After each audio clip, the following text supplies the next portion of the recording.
Au téléphone a sonné 3 fois avant que quelqu'un ne décroche. Daniel s'attendait à entendre la voix de la femme de ménage, mais ce qui arriva de l'autre côté de la ligne fut un murmure étouffé, tremblant, enfantin. « Allô ? Qui parle ?» Daniel fronça les sourcils, irrité. Il était en pleine réunion importante lorsqu'il décida de passer cet appel. 3 jours d'absence sans prévenir étaient inacceptables. C'est Gabrielle. La voix de l'enfant tremblait. « Ma maman !» Elle ne se réveille pas. Il y a du sang par terre. L'estomac de Daniel se noua. Il se leva de sa chaise en cuir italien, faisant tomber des papiers sur la table en acajou. « Quoi ? Gabrielle, où es-tu ? » « À la maison. Maman est tombée et il y a du sang qui sort d'elle. J'ai essayé de la réveiller, mais elle n'ouvre pas les yeux. » L'enfant commença à pleurer. « J'ai peur. » Daniel attrapait déjà les clés de sa voiture. « Reste en ligne avec moi, Gabrielle. Ne raccroche pas. J'arrive tout de suite. » Il descendit les 20 étages en ascenseur, le cœur battant à tout rompre. Depuis 3 ans, Elena travaillait pour lui 6 jours par semaine. Toujours ponctuelle, toujours discrète. Daniel connaissait à peine les détails de sa vie. Il savait qu'elle avait un fils, mais n'avait jamais posé plus de questions. Ce n'était pas ses affaires. L'adresse était indiquée dans les documents de contrat. Daniel conduisit dans les rues de la ville comme s'il était en mission de poursuite. Le quartier changea complètement après 20 minutes de trajet. Les immeubles luxueux laissèrent place à de petites maisons, des rues étroites, des enfants jouant pieds nus sur le trottoir. « Gabrielle, tu es encore là ?» Daniel parlait en haut-parleur tout en conduisant. « Oui. J'arrive.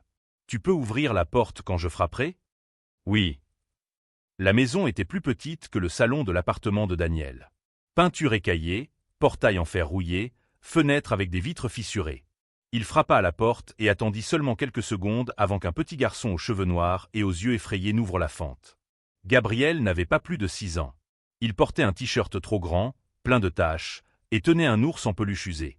Ses yeux étaient gonflés d'avoir trop pleuré. « Où est-elle » demanda Daniel en s'agenouillant pour se mettre à la hauteur de l'enfant. Gabriel montra à l'intérieur de la maison. Daniel entra et l'odeur de moisi mélangée à quelque chose de métallique envahit ses narines. Le salon était minuscule. Un vieux canapé, une petite télévision, des jouets éparpillés par terre. Et dans le couloir, près de la salle de bain, Elena était allongée. Elle était pâle comme du papier. Une flaque de sang foncé s'était formée sous elle. Daniel courut, s'agenouilla à côté de la femme et vérifia son pouls. Faible, mais présent. « Elena. Elena, tu m'entends ?» Il secoua légèrement ses épaules, mais aucune réponse. Daniel prit son portable et appela les urgences. Il donna l'adresse, décrivit son état, exigea qu'une ambulance soit envoyée immédiatement. En attendant, il arracha sa propre chemise et la pressa contre l'endroit d'où semblait provenir le sang. Le côté de l'abdomen d'Elena était trempé. Gabriel observait tout, immobile à la porte, serrant son ours en peluche, se balançant d'avant en arrière dans un mouvement répétitif. Daniel remarqua que le garçon ne clignait pas, fixant seulement sa mère des yeux. « Gabriel, viens ici. » Daniel tendit la main libre. « Assieds-toi à côté de moi. Ta maman va aller bien. » Le garçon ne bougea pas. Il continua de se balancer, murmurant quelque chose d'inaudible. « Gabriel. 1, 2, 3, 4. » Le garçon comptait à voix basse. 1, 2, 3, 4. Daniel comprit alors. La manière dont Gabriel évitait le contact visuel. Les mouvements répétitifs. Sa façon de réagir au chaos autour de lui. Il en avait déjà lu quelque part. L'ambulance arriva 8 minutes plus tard. Les secouristes entrèrent, évaluèrent rapidement Elena et la placèrent sur la civière. Daniel prit la main de Gabriel et monta dans l'ambulance avec lui. Le garçon ne résista pas au contact, mais ne répondit pas non plus. Il continua simplement de compter. À l'hôpital, Elena fut emmenée directement en salle d'urgence. Daniel resta à l'accueil avec Gabriel à ses côtés. Le garçon s'assit sur le sol froid du couloir et commença à aligner de vieux magazines en rangée parfaite. Une infirmière s'approcha avec une planchette. « Monsieur, j'ai besoin d'informations sur la patiente. »« Je suis son patron. » Daniel passa la main dans ses cheveux. « Je ne sais presque rien. »« Proche parent. »« Son fils. » Daniel désigna Gabriel. L'infirmière regarda le petit garçon assis par terre. « Il a quel âge ? » ?»« Je ne sais pas. 6 ans, peut-être ? » « Et le père ? Aucune idée. L'infirmière soupira. Je vais avoir besoin que vous remplissiez ce que vous pouvez. Quelqu'un doit autoriser les procédures. Daniel prit la planchette, les mains tremblantes. Il regarda Gabriel, qui organisait maintenant les magazines par taille. Il regarda la porte de la salle d'urgence où Elena se battait pour sa vie. Et pour la première fois depuis des années, Daniel ressentit autre chose que des chiffres et des profits. Il ressentit de la culpabilité. Si vous aimez cette histoire, n'oubliez pas de vous abonner à la chaîne et de liker la vidéo. Laissez un commentaire pour dire ce que vous en pensez jusqu'ici et de quelle ville ou pays vous regardez. Votre participation est très importante. 2 heures s'étirèrent comme des jours. Daniel resta assis sur la chaise inconfortable de la salle d'attente, observant Gabriel organiser et réorganiser les mêmes magazines. L'enfant ne pleura plus, ne parla plus, exécutant seulement ses rituels silencieux. Finalement, une médecin en blouse blanche surgit par les portes battantes. Son visage portait la fatigue de quelqu'un qui venait de livrer une bataille. « Vous êtes de la famille de la patiente Elena Rodriguez ?» demanda-t-elle. « Je suis son employeur. Et voici son fils. » Daniel désigna Gabriel. La médecin regarda le petit garçon et baissa la voix. « Nous pouvons parler là-bas. » Elle indiqua à un coin plus isolé. Daniel se leva et la suivit. « Elle va survivre.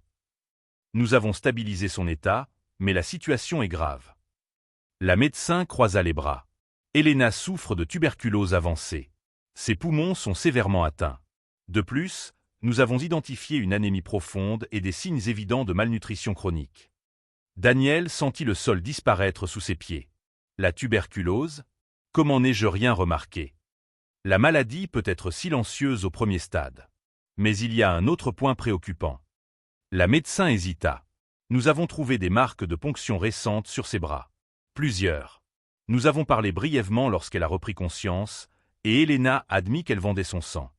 Vendre son sang? Répéta Daniel, incrédule. Il existe un marché clandestin. Des personnes désespérées vendent à des cliniques illégales. Le problème, c'est qu'Elena était tellement anémiée que son corps n'a pas supporté la dernière donation. Elle a eu une hémorragie interne. Daniel s'adossa au mur froid. Pourquoi ferait-elle ça? Selon elle, elle avait besoin d'argent pour le traitement de son fils. Gabriel est autiste et nécessite des thérapies spécialisées. Chaque séance coûte cher. Elena n'avait pas de mutuelle, aucune aide. La médecin marqua une pause. Elle était littéralement en train de se tuer pour maintenir le traitement du garçon. Le poids de la culpabilité écrasa Daniel. Tous ces jours où Elena arrivait à son appartement, toujours souriante, toujours efficace. Il n'avait jamais demandé si tout allait bien. Jamais offert d'aide. Jamais remarqué les signes d'épuisement sur son visage. Combien de temps doit-elle rester hospitalisée? Demanda Daniel. Au minimum 3 semaines. Et ensuite, elle aura besoin d'un suivi rigoureux. Médication continue pour la tuberculose, supplémentation pour l'anémie, repos absolu. Le traitement complet prendra des mois. Je paie tout. Les mots sortirent avant même que Daniel ne puisse réfléchir. Tous les frais. Mettez-la dans la meilleure chambre, engagez les meilleurs médecins. Faites tout ce qu'il faut. La médecin sembla surprise. Vous en êtes certain? Absolument. Reste la question du garçon. Gabriel ne peut pas rester seul. Y a-t-il un parent qui puisse s'occuper de lui? Daniel regarda Gabriel, toujours assis par terre, désormais en train de dessiner des cercles imaginaires avec son doigt. Je vais découvrir. Quand la médecin s'éloigna, Daniel retourna vers Gabriel et s'accroupit. Gabriel, tu as une mamie? Un papy? Quelqu'un de la famille? Le garçon ne répondit pas. Il continua de dessiner des cercles. Gabriel, j'ai besoin de savoir. Quelqu'un s'occupe de toi quand ta maman sort? Cercle, murmura Gabriel. Les cercles n'ont pas de fin. Ils reviennent toujours. Ils reviennent toujours. Daniel soupira. Il prit son téléphone et appela Elena, désormais dans une chambre de convalescence. Une infirmière décrocha et lui passa l'appel. Allô? La voix d'Elena était un souffle. Elena, c'est Daniel. Votre patron. Un silence lourd. Monsieur Daniel. Gabriel va bien? Il est avec moi. Mais j'ai besoin de savoir. Y a-t-il quelqu'un qui puisse s'occuper de lui pendant votre rétablissement? Parents, frères, amis? Je n'ai personne. Mes parents sont morts. Je n'ai pas de frère. Elena commença à pleurer. Et son père? Le père est dans les parages. Je ne veux pas qu'il approche Gabriel. S'il vous plaît. Le désespoir dans sa voix était palpable. Il est dangereux. Avant que Daniel ne puisse poser plus de questions, il entendit un tumulte au fond de la ligne. Des cris. L'appel coupa. Daniel courut jusqu'à la chambre d'Elena. Lorsqu'il arriva, il trouva les agents de sécurité de l'hôpital maîtrisant un homme grand, échevelé, qui empestait l'alcool. « Je suis le père. Vous ne pouvez pas m'empêcher de voir mon fils. » hurlait l'homme, tentant de se libérer. Elena était sur son lit, pâle et terrorisée. « Faites-le sortir. Ne le laissez pas prendre Gabriel. Ferme-la, Elena. Tu ne sers vraiment à rien. Même pas capable de t'occuper du môme. » L'homme cracha par terre. « Je vais l'emmener et tu ne pourras rien faire. » Daniel se plaça entre l'homme et la porte. « Vous n'approcherez pas de cet enfant. » L'homme rit, un rire amer et agressif. « Et t'es qui, toi? Le petit copain riche? Elle a toujours été douée pour trouver des pigeons pour la faire vivre. Je suis son employeur. Et vous êtes ivre, violent et clairement incapable de vous occuper d'un enfant. Incapable. » L'homme avança, mais les agents le retinrent fermement. « Ce gosse est mon sang. T'as aucun droit sur lui. Et vous, vous en avez. » Daniel garda la voix ferme. « Quand avez-vous payé quelque chose pour Gabriel pour la dernière fois? Quand avez-vous été présent pour lui? » L'homme grogna. « Ça ne te regarde pas. » Ça a commencé à me regarder lorsqu'Elena a failli mourir parce qu'elle portait tout le poids seule, y compris celui de votre fils. Les agents tirèrent l'homme vers la sortie. Il lançait des menaces, promettait de revenir, disait qu'il allait poursuivre tout le monde. Daniel resta immobile, respirant profondément, tentant de contenir la colère brûlante en lui. Elena pleurait doucement dans son lit. Il va essayer de prendre Gabriel. Il menace toujours ça quand il veut de l'argent. Daniel s'approcha. Il ne touchera pas votre fils. Je vous le promets. Comment pouvez-vous garantir ça? Daniel n'en avait aucune idée. Mais en regardant Elena, brisée et vulnérable dans ce lit d'hôpital, et en pensant à Gabriel alignant des magazines dans la salle d'attente, il sentit quelque chose changer en lui. Je vais trouver une solution. Et cette fois, Daniel était sérieux. Daniel emmena Gabriel à son appartement cette même nuit. Le garçon entra dans l'espace vaste et luxueux avec des pas hésitants, les yeux fixés sur le sol en marbre poli. Il ne montra ni surprise ni émerveillement. Il chercha simplement un coin et s'assit là, serrant son ours en peluche usée. « Tu dois avoir faim. » Daniel ouvrit le réfrigérateur, rempli de mets chers et importés. Rien que n'importe quel enfant mangerait. Gabriel ne répondit pas. Il se balançait d'avant en arrière, murmurant des chiffres. Daniel prit le téléphone et commanda une pizza. Pendant qu'il attendait, il observa le garçon. Il tenta de se rappeler la dernière fois qu'il avait interagi avec un enfant. Il ne trouva aucun souvenir. Lorsque la pizza arriva, Daniel mit un morceau dans une assiette et le tendit à Gabriel. Le garçon regarda la nourriture, fronça le nez et tourna la tête. « Tu n'aimes pas la pizza? Il n'y a pas les petits carrés. » Gabriel pointa le morceau triangulaire. « Les petits carrés. Maman coupe en carrés. Toujours des carrés. 4 côtés égaux. » Daniel prit un couteau et coupa la pizza en petits carrés. Gabriel en prit un, l'examina attentivement, puis le mangea. Un par un. En silence absolu. Dans les jours qui suivirent, Daniel découvrit un univers entièrement nouveau. Gabriel ne portait que des vêtements sans étiquette. Il ne supportait pas les bruits forts. Il devait manger aux mêmes heures chaque jour. Il ne dormait que s'il avait son ours et si la lumière du couloir était allumée. Daniel annula des réunions. Il reporta des voyages. Pour la première fois en 10 ans, il plaça quelque chose au-dessus des affaires.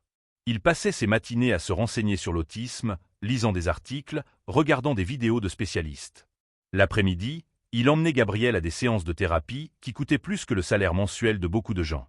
La thérapeute de Gabriel, une femme nommée Dr Carla, l'emmena de côté après la 3e séance. « Puis-je vous poser une question personnelle ?» dit-elle. « Bien sûr. Quelle est exactement votre relation avec Gabriel? Vous êtes son oncle? Son parrain? J'étais le patron de sa mère. » Daniel hésita. « Mais maintenant, je ne sais plus exactement ce que je suis. » Docteur Carla sourit. « À la façon dont il réagit à votre présence, vous devenez une figure de sécurité. C'est rare et précieux pour un enfant autiste. Il me parle à peine. Mais il accepte votre présence. Il mange quand vous lui offrez de la nourriture. Il dort en sachant que vous êtes dans la maison. Pour Gabriel, cela signifie confiance. Daniel ressentit quelque chose d'étrange dans sa poitrine. Quelque chose de chaud et inconfortable, mais pas mauvais. Pendant ce temps, il engagea un avocat. Pas n'importe quel avocat, mais le meilleur spécialiste en droit de la famille de la ville. L'homme arriva à l'appartement avec une épaisse liasse de documents. « Monsieur Daniel, j'ai analysé le cas. La situation est délicate. » L'avocat ajusta ses lunettes. Le père biologique a des droits légaux sur l'enfant, même s'il est absent. Il est violent et alcoolique. Oui, mais cela doit être prouvé. Nous aurons besoin de témoins, de dossiers, peut-être même d'une enquête privée. Alors faites-le. Daniel ne cligna pas des yeux. Engagez des enquêteurs. Rassemblez tout ce qu'il faut. Je veux des garanties que cet homme ne s'approchera jamais de Gabriel. Cela prendra du temps. Et de l'argent. J'ai les deux. L'avocat fit une pause. Il y a une autre question. Si vous voulez vraiment protéger le garçon, il faudrait envisager de demander la garde légale. Mais c'est un processus complexe. Vous n'êtes pas parent, pas marié avec la mère, pas de lien sanguin. Et si la mère est d'accord? Même dans ce cas, ce serait inhabituel. Le juge questionnera vos motivations, vos capacités, votre vie personnelle. Avez-vous le temps de vous occuper d'un enfant? Êtes-vous prête à assumer cette responsabilité pour les prochaines années? Daniel regarda Gabriel, qui était dans le salon, organisant des blocs de construction par couleur. Le garçon avait créé un motif parfait, une séquence qui se répétait en cercle concentrique. « Je suis prêt. » La réponse sortit avec fermeté. Cette nuit-là, Daniel alla à l'hôpital rendre visite à Elena. Elle allait mieux, avec plus de couleur au visage, mais restait faible. Lorsqu'il entra, elle tenta de s'asseoir sur le lit. « Monsieur Daniel, je ne sais pas comment vous remercier pour tout ce que vous faites. » « Pas besoin de me remercier. Vous devez vous rétablir. » Daniel tira une chaise. « Elena, il faut que je parle avec vous à propos de Gabriel. » Son visage se ferma immédiatement. « Bruno est revenu. Il a essayé de prendre mon fils. Il n'a pas réussi. Mais il va réessayer. Les hommes comme lui essaient toujours. » Elena serra les draps entre ses doigts. « Je sais. Il n'apparaît que quand il veut de l'argent ou pour me détruire. J'ai engagé un avocat. Nous allons demander une ordonnance de protection contre lui. Et rassembler des preuves de son inaptitude. Ça fonctionne. Cela fonctionnera. » Daniel respira profondément. « Mais il y a autre chose. Quelque chose que je veux proposer, mais seulement si vous êtes d'accord. » Elena le regarda, les yeux écarquillés. « Je veux demander la garde temporaire de Gabriel. Légalement. Officiellement. Pendant que vous vous rétablissez et jusqu'à ce que nous puissions éloigner définitivement Bruno. » Daniel parla vite, avant de perdre courage. « Vous resterez sa mère. Vous garderez tous vos droits, vous le visiterez quand vous voulez. Mais sur le papier, je serai responsable légalement. Cela offrirait une protection juridique. Bruno ne pourrait pas simplement apparaître et emmener le garçon. » Elena resta silencieuse pendant de longues secondes. Des larmes commencèrent à couler sur son visage. « Pourquoi faites-vous cela? Pourquoi vous en souciez-vous autant? » Daniel réfléchit à la question. Il pensa à toutes les matinées passées seul dans l'appartement froid. Aux années consacrées uniquement à accumuler de l'argent, conclure des affaires, remporter des compétitions vides. Il pensa au sourire timide de Gabriel lorsqu'il coupait la nourriture en petits carrés parfaits. Parce que j'ai découvert que j'avais construit un empire, mais jamais une vie. Daniel s'éclaircit la gorge. Et parce que ce garçon mérite quelqu'un qui se battra pour lui. Elena tendit la main tremblante. Daniel la prit. « J'ai confiance en vous, » murmura-t-elle. « Faites tout ce qu'il faut pour protéger mon fils. » Daniel serra sa main et, pour la première fois depuis des années, il sentit qu'il faisait quelque chose qui comptait vraiment. Le procès pour la garde était prévu un mardi gris. Daniel enfila son meilleur costume, mais ses mains tremblaient en ajustant sa cravate. Gabriel était assis à côté de lui sur le banc du tribunal, balançant les jambes et comptant les carreaux du sol. 23, 24, 25. Elena avait été libérée de l'hôpital 2 jours auparavant et était présente, encore fragile, appuyée sur une canne. L'avocat de Daniel organisait des documents dans un volumineux classeur. Tout semblait se dérouler comme prévu. Jusqu'à ce que les portes du tribunal s'ouvrent. Bruno entra, accompagné d'un avocat. Mais il n'était plus échevelé ni ivre. Il portait des vêtements propres, cheveux coiffés, barbe rasée. Il semblait une personne complètement différente. « Non. » Elena murmura en s'agrippant au bras de Daniel. « Il ne peut pas être ici. » L'avocat de Bruno s'avança. Mon client est venu revendiquer ses droits parentaux. Il a été injustement éloigné de son fils et souhaite reprendre la garde. Daniel sentit la colère monter dans sa gorge. Droits parentaux? Il n'a jamais été présent. C'est ce que vous affirmez. L'avocat sourit. Mais il n'y a pas de preuves concrètes. Et un père a le droit constitutionnel de lutter pour la garde de son enfant. La juge entra et tout le monde se leva. C'était une femme d'âge moyen, au visage sévère, les yeux perçants. Elle frappa du marteau et tous s'assirent. Il s'agit d'un procès pour la garde temporaire initié par Daniel Carvalho au bénéfice du mineur Gabriel Rodriguez. Correct? L'avocat de Daniel se leva. Oui, votre honneur. Mon client cherche une protection légale pour l'enfant pendant que la mère biologique se rétablit de graves problèmes de santé. Y a-t-il une contestation? La juge regarda Bruno. Oui, votre honneur. L'avocat de Bruno se leva. Mon client, Bruno Tavares, est le père biologique de l'enfant et souhaite reprendre ses droits parentaux. Il a suivi un programme de réhabilitation et est apte à s'occuper de son fils. Daniel serra les poings. Elena commença à pleurer doucement. La juge examina les documents en silence pendant de longues minutes. Monsieur Daniel, vous n'avez aucun lien de sang avec l'enfant. Pourquoi demandez-vous la garde? Daniel se leva. Parce que Gabriel a besoin de stabilité. Il est autiste et nécessite une routine, des soins spécifiques, une thérapie continue. Je peux lui offrir cela. Le père biologique n'a jamais été présent. Je n'ai jamais été présent parce qu'on m'a éloigné. Bruno se leva, la voix ferme. Elena m'a empêché de voir mon fils. Elle a empoisonné l'esprit du garçon contre moi. C'est un mensonge. Elena cria, mais sa voix était faible. Vous avez disparu. Vous avez choisi l'alcool. Votre honneur, mon client a des documents prouvant qu'il a terminé un programme de réhabilitation. L'avocat de Bruno tendit des papiers à la juge. Il est sobre depuis 3 mois, a un emploi stable et est prêt à être père. La juge examina les documents. Daniel sentit le sol s'effondrer sous ses pieds. Tout s'écroulait. C'est alors que Gabriel se leva. Le garçon marcha jusqu'au centre du tribunal, ignorant tous les regards. Il s'arrêta devant la juge et commença à parler, la voix basse mais claire. Il faisait du mal à ma mère. Tout le tribunal tomba dans le silence. Gabriel, murmura Elena. Je regardais par les fissures de la porte. Il la frappait. Elle pleurait. Il criait des mots méchants. Gabriel ne regardait personne, les yeux fixés au sol.